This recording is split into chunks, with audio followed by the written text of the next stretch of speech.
नमस्कार माझ्या विद्यार्थी मित्रांनो, मी इंजिनियर सचिन पुन्हा एकदा तुमचे स्वागत करतो आपल्या इलेक्ट्रिकल नॉलेज या चॅनलवरती. तर आजच्या डेटला सर्वांना माहीत आहे की ऑनलाईन अप्लाय करण्याची लिंक ओपन झालेली आहे आणि सर्वजण आज तर अप्लाय नाही करतील, परंतु उद्यापासून सर्वांनी अप्लाय करणं स्टार्ट करायचं आहे. आणि जे तुम्ही एक्झामिनेशन सेंटर टाकाल, सर्वप्रथम फॉर्म भराल तर तुम्हाला ते एक्झामिनेशन सेंटर मिळण्याचे चान्सेस असते. तर कुठली रिक्रुटमेंट आहे तर महापारेषण म्हणजेच महाट्रान्सको मीन्स महाराष्ट्र राज्य पारेषण कंपनी मर्यादित महाट्रान्सको येथे ITIच्या महापारेषण मध्ये विद्युत सहाय्यक या पोस्टसाठी किती पदे पाहायला मिळत आहे तर एकूण पदे तुम्हाला 2623 पदे पाहायला मिळत आहे. आणि अप्लाय केल्याच्या नंतर विद्यार्थी मित्रांनो तुमच्याकडे एकच मुद्दा वाचतो आणि तो म्हणजे कुठला अभ्यासाचा. कारण अभ्यास केल्याशिवाय तर नोकरी लागणार नाही, अभ्यासानेच नोकरी लागेल. आणि 2623 पोस्टनं काही कमी नाही होत विद्यार्थी मित्रांनो. ही गोल्डन चान्स आहे, ही सुवर्ण संधी आहे तुमच्या आईवडिलाचं स्वप्न पूर्ण करायचं, आता नाही तर कधीच नाही. वारंवार सांगतो, येणारे 5 वर्षानं तुम्हाला ही रिक्रुटमेंट पाहायला मिळणार नाही. तर आता आजचे जे मी महत्त्वाचे टॉपिक तुमच्यासाठी आणलेले आहेत ते अत्यंत महत्त्वाचे ठरणार आहे. बघा, जर सीबीटी परीक्षा ऑगस्ट मध्ये होणार काय, हा एक महत्वाचा प्रश्न आहे. मी तर सांगितलंय की ऑगस्ट किंवा सप्टेंबर मध्ये होऊ शकते. मग जर सीबीटी परीक्षा जर ऑगस्ट मध्ये झाली तर काय होणार, मग तुमच्याकडे किती दिवस आहे. त्यानंतर दुसरा पॉईंट तोच आहे, तर तुमच्याकडे परीक्षेकरिता किती दिवस शिल्लक वाचलेले आहेत, हा सुद्धा दुसरा पॉईंट आहे. यावर सुद्धा चर्चा करूया. आणि कट ऑफ किती लागू शकतो यावर सुद्धा चर्चा करूया. 2623 पोस्ट विद्यार्थी मित्रांनो कमी नाही होत, एक जागा तुम्हाला घ्यायची आहे. त्याआधी तुम्ही जर या चॅनलवरती जर नवीन असाल ना, आत्ताच जाऊन आपल्या चॅनलला सबस्क्राईब करून द्या. सबस्क्राईब केल्याच्या नंतर जी बेल आयकॉन असते ना, तिला सुद्धा ऑन करून द्यायचं. याच्यामुळे काय होते, येणारे सर्व class link notification, state government, central government result लागला असो, नोटिफिकेशन आले असो, याची संपूर्ण माहिती ना आपण आपल्या चॅनलच्या द्वारे देण्याचा प्रयत्न करीत असतो. 2-3 नोटिफिकेशन आलेले आहे, त्यावर व्हिडिओ मी नक्की घेऊन येईल तुमच्यासाठी. ओके, चला तर आजचा व्हिडिओ सुरू करूया. अत्यंत महत्त्वाचा व्हिडिओ हा तुमच्यासाठी ठरणार आहे. बघा, त्याआधी तुम्ही जर आपल्या टेलिग्राम चॅनलवरती जॉईन नसेल झाला ना, त्याची लिंक सुद्धा मी तुम्हाला डिस्क्रिप्शन बॉक्समध्ये देऊन देईल. अप्लाय करण्याची लिंक तर तुम्हाला मिळाली असेल, नाही मिळाली असेल तर ती सुद्धा डिस्क्रिप्शन बॉक्समध्ये टाकून देईल. परंतु तुम्हाला काय करायचं आहे, टेलिग्राम चॅनलवरती जॉईन व्हायचं आहे. तर बघा, आता मी तुम्हाला महत्त्वाचे मुद्दे सांगतो की सीबीटी परीक्षा ऑगस्टमध्ये होणार काय. हा पहिला मुद्दा घेतो. बघा, तर इथे लिहिलेलं आहे, जेव्हा ॲडव्हर्टाइजमेंट आली होती त्या ॲडव्हर्टाइजमेंटमध्ये भरती प्रक्रियेच्या कार्यक्रममध्ये 13वा पॉईंट लिहिलेला आहे, ऑनलाईन परीक्षेची अंदाजित तारीख.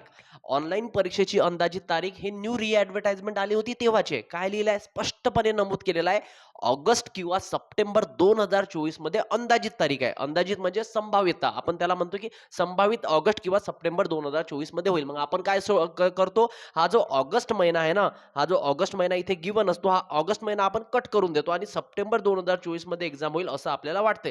परंतु आता भरपूर भरपूर मुलांना असा प्रश्न आहे विद्यार्थी मित्रांनो, की सर 2024 सप्टेंबर 2024ला तर आचारसंहिता लागण्याचे बरेचसे चान्सेस आहे. आणि हो, हे विद्यार्थ्यांना माहित आहे. मग मला सांगा, जी महाट्रान्सको कंपनी आहे का, त्यांच्या त्या अधिकाऱ्यांना माहित नसेल, त्यांना माहित नसेल किंवा आचारसंहिता लागू शकते त्याच्यामुळे एक्झाम डिले होऊ शकते म्हणून. तर विद्यार्थी मित्रांनो त्यांनी काय दिलं आहे, स्पष्टपणे नमूद केलं आहे की तुम्हाला ऑनलाईन अर्ज करायचा आहे 15/7/24 पासून तर 9/8/24 पर्यंत. ओके, म्हणजे मला सांगा, तुम्ही जर ह्या 9/8/24 पर्यंत अप्लाय केला, ओके, अप्लाय केल्याच्या नंतर 9/8/24च्या नंतर अप्लाय केल्याच्या नंतर तुमच्याकडे किती दिवस आहे, किंवा महाट्रान्सकोकडे किती दिवस आहे. मी महाट्रान्सकोची गोष्ट करतो, किती दिवस आहे. चला, 21 दिवस मिळाले त्यांना. कशासाठी, टोटल किती दिवस मिळतील, 21 दिवस मिळतील. 9/8 लास्ट डेट आहे, 21 दिवस मिळतील ऑगस्ट महिना खतम व्हायला. म्हणजे टोटल 21 दिवस जर त्यांच्याकडे असतील आणि सगळं कॉम्प्युटराइज आहे, सगळा डाटा त्यांच्याकडे आहे, एक्झामिनेशन सेंटर करायला जास्तीत जास्त 5 ते 10 दिवस लागतील. आणि मला सांगा, 21 दिवस जर त्यांच्याकडे आहे, मग या 21 दिवसाच्या आतमध्ये जर त्यांनी परीक्षा घेतली तर, आणि मे बी होऊ शकते, कारण त्यांना माहिती आहे बरेचसे विद्यार्थी परीक्षेची वाट पाहत आहे. बरेचशा विद्यार्थ्यांनी तयारी सुद्धा केलेली आहे, रिव्हिजन सुद्धा केलेली आहे. आता परीक्षेची वाट पाहत असताना जर लास्ट डेट जर विद्यार्थी मित्रांनो इथे अप्लाय करण्याची आहे की 9/8/2024, मग 9/8 नंतर 21 दिवस जर त्यांच्यापाशी आहे, मग 21 दिवस आहे तर 21 दिवसामध्येच त्यांनी एक्झाम कंडक्ट केली तर, सप्टेंबरच्या फर्स्ट वीक मध्ये सुद्धा न घेता त्यांनी लास्ट वीक मध्येच घेतली तर, किंवा 29-30 ऑगस्ट किंवा 31 ऑगस्ट या दरम्यानच परीक्षा घेतली तर, वन डे एक्झाम घ्यायची आहे. एका एका दिवशी कुठूनही एक्झाम घेतली आणि ऑगस्ट मध्येच घेतली तर विद्यार्थी मित्रांनो तुमच्याकडे दिवसच वाचत नाही. म्हणजे जे तुम्हाला करायचं आहे ना ते येणाऱ्या 1 ते दीड महिन्यामध्ये करा. मी जर तरच्या गोष्टी करत आहोत विद्यार्थी मित्रांनो, कन्फर्म नाही. परंतु विद्यार्थी मित्रांनो जर झाली ना एक्झाम तर तुमच्याकडे रिझनिंग वाचू की मराठी वाचू की त्याच्या व्यतिरिक्त मग टेक्निकल वाचू हा गोंधळ उडेल. तर आतापासून जो वेळ आहे ना संधीचं सोनं करा.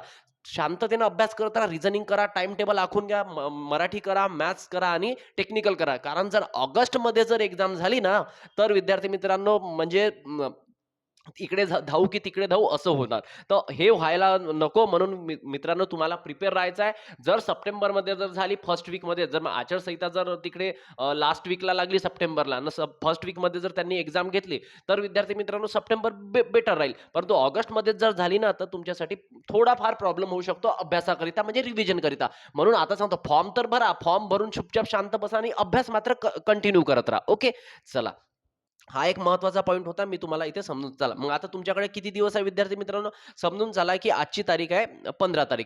15 तारीख या महिन्यातले 15 दिवस तुम्हाला मिळतील जुलै महिन्याचे आणि 21 दिवस ते मिळतील. म्हणजे 21 आणि 15 जर तुम्ही केले तर जवळपास तुम्हाला 36 दिवस तर 1 महिना तुमच्याकडे आहे. जे तुम्ही वाचलं ते रिव्हिजन करा, सातत्यानं रिव्हिजन करा, अभ्यास करत राहा, क्लासेस मात्र नक्की करत राहा. तर 30 महिन्याचा कालावधी पकडून तुम्हाला 30 दिवसाचा कालावधी पकडून तुम्हाला चालायचा आहे. जर दिवस त्याच्या व्यतिरिक्त तुम्हाला जास्त दिवस मिळाले तर मग तुमच्यासाठी ते फारच बरं असणार आहे. ओके. चला. परीक्षेचा पॅटर्न सर्वांना माहित आहे तर दिवस तुम्हाला किती मिळतील. आता परीक्षेचा पॅटर्न मध्ये तुम्हाला जागा किती होत्या हे सर्वांना माहित आहे. तर 2623 मी 2623 जागा सुद्धा इथे घेऊन आलेलो. का बरं? यामध्ये कॅटेगरी वाईज इथे जागा दिलेल्या आहे. पण मित्रांनो एकदा सांगतोय मी तुम्हाला की तुमचा जो कट ऑफ जाणार आहे, कट ऑफ मार्क जाणार आहे ते तुमचे एकदम कमी जाणार आहे. एकदम खूप असे जाणार नाही की 150 पैकी खूपच गेले बा 150 पैकी आणि 100 पैकी कन्वर्ट करून ते कन्वर्ट करणार आहे. कट ऑफ यावेळेस खूपच लो लागणार आहे. कॅटेगरी वाईज कट ऑफ काय लागणार आहे यासाठी मी एक सेपरेट व्हिडिओ घेऊन येईल तुमच्यासाठी. तुम्ही चिंता करायची नाही. पण मी 100% सांगतो की इच अँड एव्हरी कॅटेगरीचा फक्त थोडं जनरलचा कट ऑफ थोडा मॉडरेट लेवलचा लागू शकतो. परंतु बाकी कॅटेगरीचा जो कट ऑफ आहे ना तो एकदम कमी लागणार आहे. तुम्ही फक्त अभ्यास करत राहा आणि हा महत्वाचं म्हणजे काय एक्झामिनेशन देत असताना तुम्ही जास्त निगेटिव्ह करायचे नाही. कारण जेवढे तुम्ही निगेटिव्ह करता ना तेवढा तुमचा स्कोर कमी येत असतो. तर निगेटिव्ह होता कामा नाही. तर निगेटिव्ह करायचं नाहीये. तुम्हाला जे आन्सर येते त्याचाच आन्सर द्यायचा आहे आणि टेक्निकल मध्ये 50 पैकी 35 40 45 प्लस जास्त जो हुशार विद्यार्थी 45 प्लस मॉडरेट आहे 40 प्लस राईट करायचे आहे आणि जो त्याला वाटतंय की माझं एवढं सुद्धा वाचणं झालं नाही त्याने 35 प्लस जरी केले ना राईट तरी त्यांच्यासाठी अत्यंत महत्त्वाचं ठरणार आहे. ओके. तर हे या मागचा उद्देश होता ह्या वॅकन्सी दाखवण्याचा. तर कट ऑफ कमी लागणार आहे यावर मी कॅटेगरी वाईज सेपरेट घेऊन येईल. सिलेबस सर्वांना माहित आहे. नसेल माहित तर हा एकदा याचा स्क्रीनशॉट वगैरे घेऊन घ्या. हा असा सिलेबस आहे तुमचा. हा सिलेबस सुद्धा बघून घ्यायचा. त्याच्या व्यतिरिक्त अभ्यास करत असताना टेस्ट सिरीज मात्र लावणं फारच गरजेचं आहे. जर तुम्हाला टेस्ट सिरीज हवी असेल तर एकदम माफक दरामध्ये विद्यार्थी मित्रांनो एकदम क्षुल्लक दरात तर टेस्ट सिरीज जर हवी असेल तर टेस्ट सिरीजसाठी सुद्धा आपल्याकडे एकदम माफक दरामध्ये टेस्ट सिरीज आहे. घ्यायची कशी त्यावर एक व्हिडिओ मी तुमच्यासाठी नक्की घेऊन येईल. ओके. तर विद्यार्थी मित्रांनो व्हिडिओ आवडला असेल तर एक लाईक करून देत चला ना राजो. तुम्ही काय करता व्हिडिओ तर बघता पण लाईक नाही करत. लाईक जो व्हिडिओ बघतो ना त्याने लाईकची बटन प्रेस करून देत जा. ओके. मला मोटिवेशन मिळतं दुसरं काही नाही. ओके. तर चला हा या व्हिडिओ बनवण्यामागचा उद्देश हाच होता की विद्यार्थ्यापर्यंत ही बाब पोहोचावी. तुमच्या ऑगस्ट महिन्यामध्ये जर एक्झाम नाही झाली जेवढे दिवस मिळतील तुमचा प्लस पॉईंट आहे अभ्यासाला बरं होईल. परंतु ऑगस्टमध्ये झाली तर तुमच्याकडे कमी दिवस आहे. अभ्यास करा, एक नोकरी घ्या, आईवडिलाचं स्वप्न पूर्ण करा. ओके. चला भेटूया आता पुढच्या व्हिडिओमध्ये नवीन एक अपडेट घेऊन नवीन एक माहिती घेऊन मी तुमच्या समोर लवकरच येईल. तोपर्यंत बाय.